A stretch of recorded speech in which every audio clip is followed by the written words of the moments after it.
A paz do Senhor, irmãos.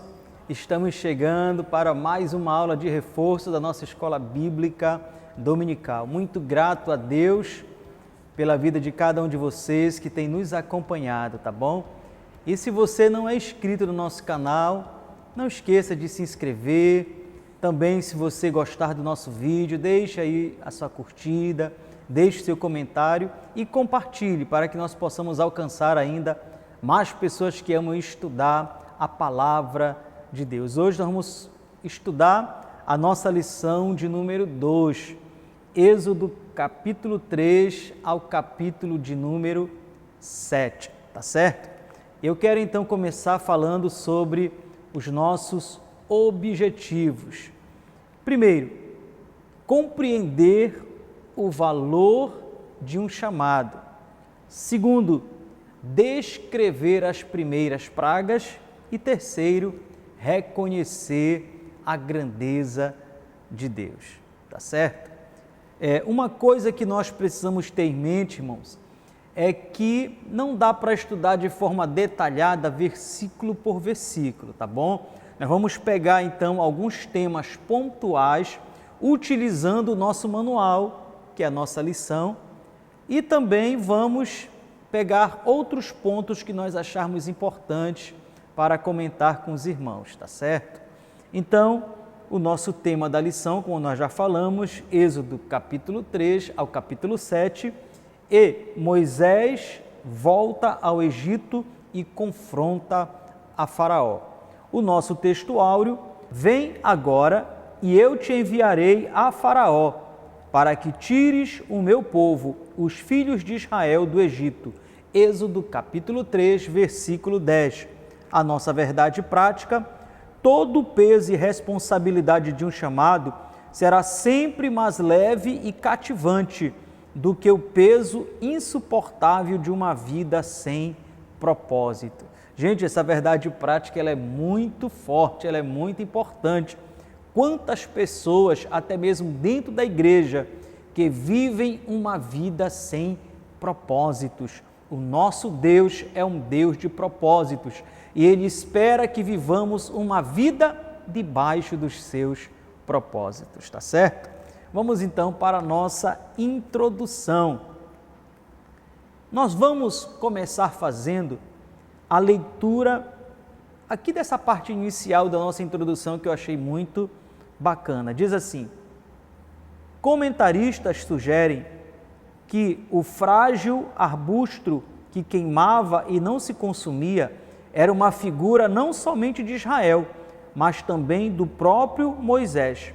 Ambos eram frágeis, mas Deus era o fogo que lhes daria poder. Hoje, nós sabemos que o fogo é um símbolo do Espírito Santo, do poder de Deus. Esse poder que nos capacita a viver em santidade e a fazer a obra de Deus.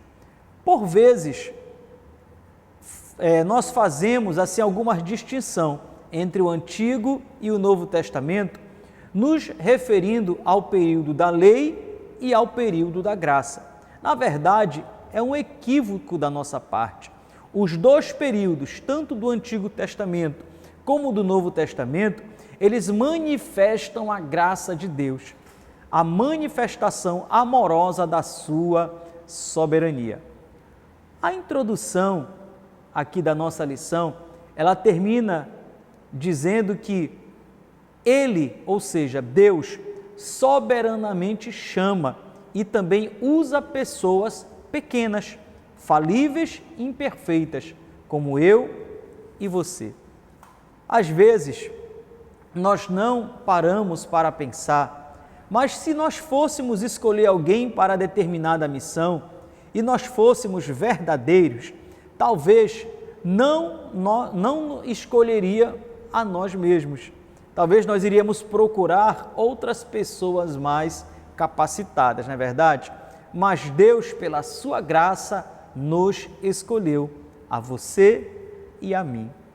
Pois como diz Paulo, lá em 1 Coríntios, no capítulo 1, dos versículos 27 ao 29, ele vai dizer o seguinte: pelo contrário, Deus escolheu as coisas loucas do mundo para envergonhar os sábios e escolheu as coisas fracas do mundo para envergonhar os fortes. E Deus escolheu as coisas humildes do mundo e desprezadas e aquelas que não são para reduzir a nada as que são, a fim de que ninguém se vanglorie na presença de Deus, tá certo?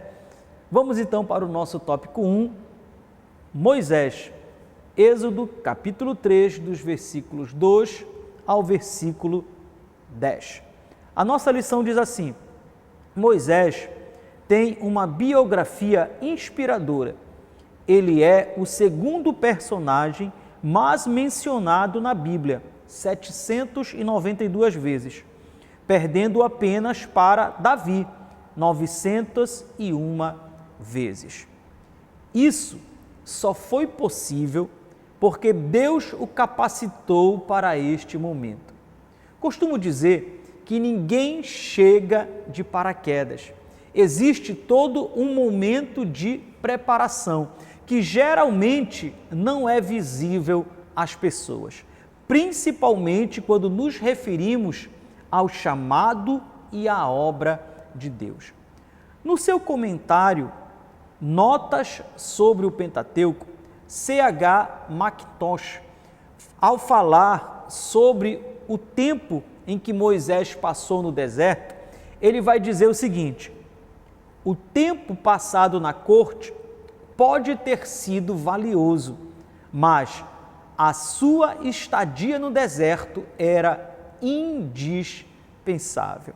O nosso subtópico 1 vai dizer: o Deus que encontra, Êxodo capítulo 3, versículo 2.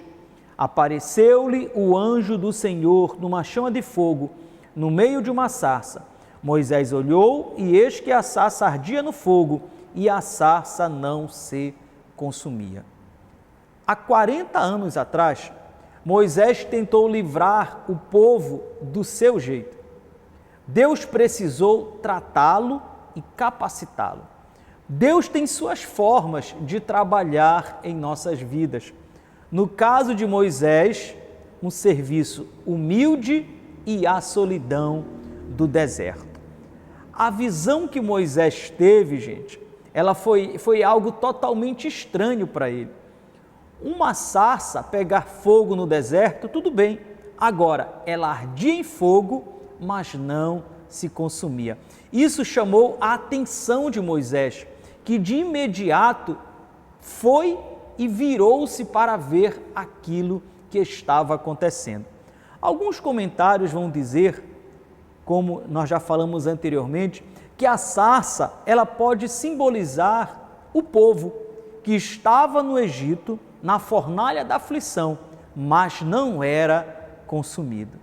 O certo é que o Senhor fala com Moisés do meio da sarça. E aí, duas coisas nós precisamos considerar. A primeira é sobre o Monte Horebe. Aqui no versículo 1, ele é chamado por antecipação de Monte de Deus. Horebe e Sinai são usados em várias passagens como equivalentes. O mesmo nome é dado a este monte. Alguns estudiosos vão dizer que Horebe seria, na verdade, uma cadeia formada de várias montanhas e que Sinai seria um cume em particular. A segunda observação é sobre o anjo que aparece a Moisés. Aqui ele é chamado de anjo do Senhor. Provavelmente é uma teofania, ou seja, uma manifestação do próprio Deus, ou ainda, como alguns estudiosos sugerem, do Cristo pré-encarnado. E eu quero convidar você então, você pode assistir o nosso comentário sobre o anjo do Senhor, que nós fizemos na nossa lição anterior de Hebreus, tá certo? Você pode ir lá e assistir a nossa segunda lição, que nós vamos falar um pouco lá sobre o anjo do Senhor. Perceba também que no versículo 6, ele se apresenta a Moisés como Deus. Por isso, Moisés precisa tirar a sandália dos seus pés. Era costume naquela época, um sinal de respeito diante da divindade, tirar a sandália. Agora sim, Moisés estava diante da verdadeira divindade e ele precisava tirar as suas sandálias. No versículo 5, o Senhor diz que o lugar é santo. Às vezes, nós queremos santificar tudo que é lugar. O lugar, ele é santificado pela presença de Deus. Tá? Então, você pode estudar um pouco mais sobre o anjo do Senhor na nossa lição de Hebreus, a nossa lição número 2, nós vamos capítulo 1 e capítulo 2 de Hebreus. Nós vamos falar um pouco mais ali sobre os anjos e sobre o anjo do Senhor. Agora, não foi Moisés que encontrou Deus, foi Deus que veio ao encontro de Moisés. Essa é a história da humanidade. Deus sempre vem ao encontro do homem. Foi assim lá no Éden, foi assim lá na cruz. Moisés tinha no coração, vejam só, há 40 anos atrás, o desejo de libertar o povo. Talvez agora ele já tenha esquecido, deixado para lá, mas Deus não esqueceu. Às vezes, precisamos sondar o nosso coração para descobrir a nossa verdadeira motivação. Deus e a sua glória deve ser sempre a fonte de nossos projetos e sonhos. Talvez, há esses 40 anos atrás, Moisés ainda não tivesse esse entendimento. Ele só queria libertar o povo. Mas agora, ele volta com uma missão: fazer o nome de Deus conhecido através da libertação do povo. Ele tem um encontro que a nossa lição chama de encontro missionário, que cada um de nós, se ainda não tivemos, possamos também ter este encontro missionário com Deus, a fim de fazermos o nome do Senhor conhecido. O nosso subtópico 12 vai dizer: o Deus que vê e ouve, capítulo 3, versículo 9. Pois o clamor dos filhos de Israel chegou até mim, e também vejo a opressão com que os egípcios os estão oprimindo. Provavelmente, ninguém olhasse para aquele monte de escravos, mas Deus sim, Ele vê e ouve. No final do versículo 7, diz que Ele conhece o sofrimento deles. Ah, queridos irmãos, como é confortante saber que temos um Deus que conhece os nossos sofrimentos e no tempo certo agirá em nosso favor. Ao dizer que o Senhor viu e ouviu, o texto quer mostrar que Deus não é fruto da imaginação humana, não é uma criação da mente humana como alguns pensam e sugerem, mas que Ele é transcendente a nós, ou seja, independente do homem, que Ele criou todas as coisas, mas ao mesmo tempo Ele é o Deus imanente, que está presente, que conhece as nossas aflições, que nada foge ao seu controle. O nosso subtópico 3 então vai dizer: o Deus que envia, capítulo 3, versículo 10. Vem agora, e eu te enviarei a Faraó, para que tires o meu povo, os filhos de Israel, do Egito. Vejam, Deus encontra, Deus vê e ouve, agora Deus envia. Certa vez, Jesus disse aos seus discípulos que a seara era grande e que eram pouco os trabalhadores. Ele falou então que eles deveriam rogar ao dono da seara, Deus, que enviasse mais trabalhadores para a seara. Deus sempre chama trabalhadores. Deus faz uma reviravolta na vida de Moisés e às vezes faz na nossa vida também, para que cumpramos o seu propósito. Ele busca trabalhadores, capacita-os e os envia. Quando temos certeza que não somos capazes, é a hora que Deus age e nos capacita. No versículo 11, Moisés, assustado com tudo o que estava acontecendo, indaga: quem sou eu para ir a Faraó e tirar o povo? Veja, Moisés não tinha um exército, Moisés não tinha nada que pudesse fazer para libertar o povo. E ele diz: Senhor, quem sou eu? O interessante é que a resposta de Deus no versículo 12, Deus não vai responder a Moisés dizendo quem ele é, mas Deus vai dizer simplesmente o seguinte: eu serei contigo. Glórias a Deus. Não importa quem nós somos, o que importa é se Deus está conosco. Aí, irmãos, veja que no versículo 13, Moisés sugere como se fosse uma outra pergunta: então, quem é o Senhor? Deus então respondeu: eu sou o que sou. Alguns estudiosos indicam que aqui o nome de Deus faz referência não a quem ele é, mas como ele se faria conhecido. Ou seja, o Deus eterno, presente, passado e futuro.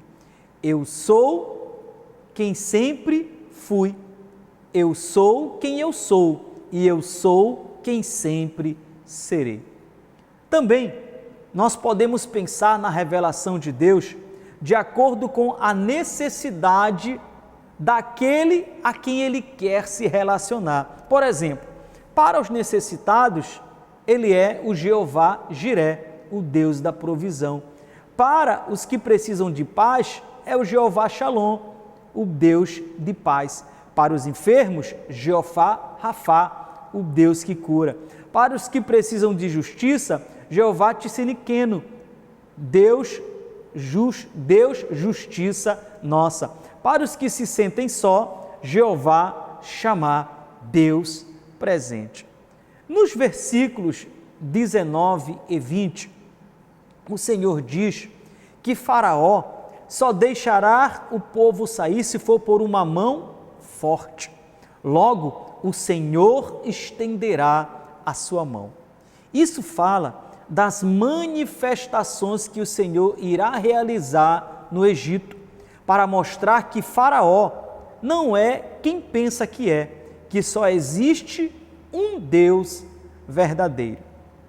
Agora, passando para o capítulo 4, Moisés continua então o seu diálogo, os seus questionamentos com o Senhor. Primeiro, ele diz que o povo não acreditará que o Senhor lhe apareceu. Deus então concede a Moisés algumas manifestações do seu poder, a fim de que o povo creia. Na primeira manifestação, o cajado que está em sua mão, ao ser jogado sobre a terra, ele se transforma em uma serpente. Em seguida, o Senhor manda que Moisés torne a pegar pela cauda e a serpente volta e se torna em cajado. A segunda manifestação, ele põe a mão no peito e a sua mão fica leprosa. Ele torna a colocar a mão no peito e a sua mão fica completamente limpa. E um terceiro sinal é que Moisés então pegaria um pouco de água do rio, provavelmente o Nilo, e ao jogar sobre a terra, esta água se tornaria em sangue, para mostrar que o mesmo Nilo sagrado e fonte de vida para os egípcios seria abalado pelo poder de Deus. É importante ressaltar que não é magia, como faziam os magos no Egito, mas manifestações do poder de Deus. A partir do versículo 10 do capítulo 4, Moisés continua as suas desculpas para não cumprir a missão. Agora, ele diz que é pesado de boca e de língua, ou seja, que não era eloquente. Deus então exorta Moisés a refletir sobre quem dá os dons aos seres humanos. Logo, ele deveria ir, que o Senhor usaria a sua boca. Mas, gente, tudo indica que aquele desejo de Moisés há 40 anos atrás já não existe mais. E Moisés, após não ter mais questionamento algum, ele diz: Senhor, envia outro, menos a mim. O que percebemos então é que Moisés está focado nele. Eis o motivo dos seus questionamentos. Ele está conformado com a sua vida. Assim, como o Senhor chamou Moisés, ele também chamou a cada um de nós. Ele chamou e nos enviou. Ele disse: ide e façam discípulos.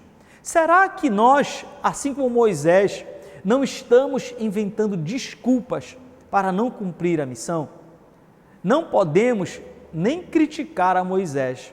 Às vezes, agimos da mesma maneira. Por que eu, Senhor, envia outro? No versículo 24, o texto diz que o Senhor encontrou Moisés na estalagem e iria matá-lo. Gente, esta passagem ela é de muito difícil interpretação. E eu quero ser sincero com vocês, não somos nós que vamos interpretá-la. Mas eu quero fazer aqui algumas considerações que podem nos ajudar. Segundo o comentário Moody, aquele que proclama a vontade de Deus para os outros deve ser ele mesmo obediente à expressa vontade de Deus. O sinal da circuncisão havia sido decretado por Deus. Lá em Gênesis você pode ver, capítulo 17, dos versículos 9 a 14. E Moisés tinha negligenciado em relação ao seu filho Gerson, até que Deus o lembrou violentamente. Então isso é o que diz o comentário Moody. Mas, como eu disse, existem muitas dúvidas e muitos questionamentos sobre esse texto. E para nos ajudar, eu quero indicar a você um vídeo do pastor Iago Martins. E o tema do vídeo, você pode ver lá no YouTube, diz assim: Deus mandou matar o filho de Moisés? E aí ele vai trabalhar todas essas interrogações que surgem no texto. Vai dar os vários pontos de vista e quem sabe você consiga chegar aí a uma conclusão, tá certo? Agora, no capítulo 5, Moisés e Arão foram a Faraó pedir que deixassem os filhos de Israel partir. Como Deus falou a Moisés, Faraó endurece o coração e manda oprimir ainda mais o povo. O povo, por sua vez, reclama com Moisés, que por sua vez também faz reclamação ao Senhor. No capítulo 6, então, o Senhor vai reafirmar a promessa de libertar o povo do Egito, tá certo? Nós podemos ir então agora para o nosso tópico 2, Faraó, Êxodo capítulo 7, dos versículos 3 ao 12. Os faraós, eles eram considerados divindades. No capítulo 5 e no versículo 2, a arrogância de Faraó é tal que ele diz a Moisés: quem é o Senhor? Não conheço o Senhor. Faraó era um título dado aos governantes que se alternavam no governo egípcio e significa casa grande. O nosso subtópico 1 vai dizer: um falso Deus, capítulo 7, versículo 5. Saberão os egípcios que eu sou o Senhor, quando estender eu a mão sobre o Egito e tirar do meio deles os filhos de Israel. Os egípcios adoravam várias divindades. Entre essas divindades estava Faraó, que era considerado a encarnação do deus Horus, encarregado de unir o céu e a terra, combater o exército das trevas e propagar prosperidade. Mas eles estavam para ver que Faraó não era Deus algum. As pragas iriam destruir o Egito e Faraó nada poderia fazer. Infelizmente, o desejo do homem é tornar-se Deus, como Deus. Afinal, foi isso que a serpente ofereceu a Eva lá no Éden. Coma e você será como Deus, conhecendo o bem e o mal. Este é o desejo do homem natural, viver como Deus da sua própria vida. Os faraós eram mumificados. Junto a eles, muitas joias eram colocadas, pois, segundo a tradição egípcia, eles poderiam levar todas as riquezas para a vida futura. O nosso subtópico 2 vai dizer: os magos de Faraó. Êxodo capítulo 7, versículo 11. Faraó, porém, mandou vir os sábios e encantadores, e eles, os sábios do Egito, fizeram também o mesmo com as suas ciências ocultas. Os sábios e encantadores não eram simplesmente mágicos, mas altamente educados líderes sacerdotais do Egito. O comentário Moody diz o seguinte: se eles realizaram sua façanha por meio de algum truque, com répteis treinados, ou por meio de milagres mentirosos com o poder de Satanás, não pode ser determinado. Em qualquer um dos casos, a supremacia de Jeová ficou demonstrada quando suas serpentes foram devoradas. Já o comentarista da nossa lição, ele faz 3 colocações. Primeiro, que os servos de Deus devem sempre esperar opositores. Paulo, em 2 Timóteo, no capítulo 3, versículo 8, menciona 2 opositores de Moisés, Janes e Jambres. Segundo, os deuses dos egípcios são falsos e fúteis. E terceiro, Moisés obedecia às ordens do Senhor. Mesmo diante do ocorrido, o coração de Faraó se endureceu, como Deus havia dito a Moisés. E aí nós vamos para o nosso subtópico 3, coração endurecido. Capítulo 7, versículo 3, a parte A. Eu, porém, endurecerei o coração de Faraó. Eu peço que você observe também o que diz o versículo 13. O coração de Faraó se endureceu. Perceba que um texto diz que Deus endureceu o coração de Faraó. E no outro texto diz que o coração de Faraó se endureceu. Isso significa que cai por terra todo o pensamento determinista, ou seja, que Deus pré-determina. Ora, se Deus endurece o coração de Faraó, então o culpado é Deus e não Faraó, não é verdade? Mas o que acontece, observando os textos e a atitude de Faraó, é que Deus entregou Faraó à maldade do seu próprio coração.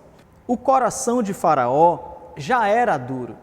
Deus simplesmente o entregou a si mesmo. Como diz o autor da lição, Faraó já tinha um coração mau. Mesmo assim, Deus lhe concedeu oportunidades. Faraó rejeita as oportunidades. Não há mais nada a ser feito. Tá certo? O nosso tópico 3, Os adivinhos imitam o sinal e a praga. Capítulo 7, dos versículos 3 ao 17. Para mostrar que Faraó não era uma divindade, como os egípcios pensavam, e até mesmo como o próprio Faraó se autodenominava, no versículo 1 aqui do capítulo 7, o Senhor diz que constituiu a Moisés como Deus sobre Faraó, ou seja, Moisés estava com autoridade divina sobre Faraó e sobre o Egito. Chegou o momento do Senhor manifestar suas maravilhas no Egito, com 10 pragas, que de acordo com o autor da nossa lição, durariam um período de aproximadamente 10 meses. Também, as pragas teriam efeitos físicos, mentais e espirituais, pois cada praga foi dirigida contra algum fenômeno da natureza relacionada às divindades adoradas pelos egípcios, tá certo? O nosso subtópico 1, então, vai dizer: a vara se torna em serpente, capítulo 7, versículo 12. Pois lançaram eles cada um o seu bordão, e eles se tornaram em serpentes, mas o bordão de Arão devorou os bordões deles. Como falamos anteriormente, no capítulo 5, no versículo 2, Faraó faz uma pergunta arrogante: quem é o Senhor? Agora, os sinais que Deus irá operar será parte de sua resposta a essa pergunta de Faraó. De modo geral, as pragas tinham 4 objetivos principais: livrar o povo de Deus da escravidão, demonstrar o poder de Deus aos egípcios e a Israel, castigar ou julgar os egípcios por sua crueldade e desmascarar as falsas divindades egípcias. É interessante observar que as 9 primeiras pragas foram milagres naturais, catástrofes que já aconteciam no decurso normal da história, mas que foram intensificadas sobrenaturalmente. Deus usou o que, gente? O cajado de Moisés, também chamado de vara de Deus, em 6 das 10 pragas, para demonstrar que mesmo algo tão simples nas mãos do Senhor, consagrado a Ele, pode servir para a manifestação do seu poder, como os 5 pães e 2 peixinhos que alimentou milhares de pessoas. O que você e eu temos para ser usado nas mãos do Senhor? Deus não precisa de coisas grandes, Deus precisa de coisas consagradas a Ele. Então consagre seus dons, consagre seus talentos, consagre a sua vida para ser usada nas mãos do Senhor. Lembrando que a vara não tinha poder algum, todo poder emanava de Deus, ela não era mágica. O nosso subtópico 2, águas em sangue, capítulo 7, versículo 17. Assim diz o Senhor: nisto saberás que eu sou o Senhor, com este bordão que tenho na mão, ferirei as águas do rio e se tornarão em sangue. O homem natural busca sempre adorar a criatura ao invés do Criador. O Nilo era adorado como um deus. Também existiam divindades como Ísis e Quinum relacionados a ele.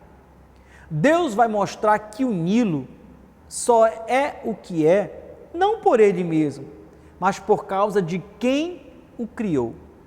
Que a verdadeira fonte de vida e prosperidade vem do Criador e não da criatura. E o nosso subtópico 3, imitações feitas pelos magos. Êxodo capítulo 7, versículos 12 e 22. pois lançaram eles cada um seu bordão, e eles se tornaram em serpentes, mas o bordão de Arão devorou os bordões deles. Capítulo 7, versículo 12. Os dois sinais aqui do capítulo 7 são imitados pelos magos de Faraó. O texto não diz como esta falsificação aconteceu, mas para um homem com um coração endurecido como Faraó, foi o suficiente para aumentar a sua dureza. Satanás sempre irá procurar enganar as pessoas com as suas fake news. Nos dias atuais, Satanás tem feito uma imitação do verdadeiro evangelho. Veja o que diz a nossa lição. A mais perigosa imitação do diabo é o falso evangelho, que proclama que é uma imitação sagaz e barata do evangelho de Cristo. O evangelho do diabo é o evangelho sem cruz, sem santidade, sem autonegação, sem arrependimento, humanista e sem a glória de Deus. Paulo, lá em 2 Coríntios, no capítulo 4 e no versículo 4, diz o seguinte, que o Deus deste século cegou o entendimento dos incrédulos, para que lhes não resplandeça a luz do Evangelho da glória de Cristo. Então, irmãos, muito cuidado com as imitações que existem por aí.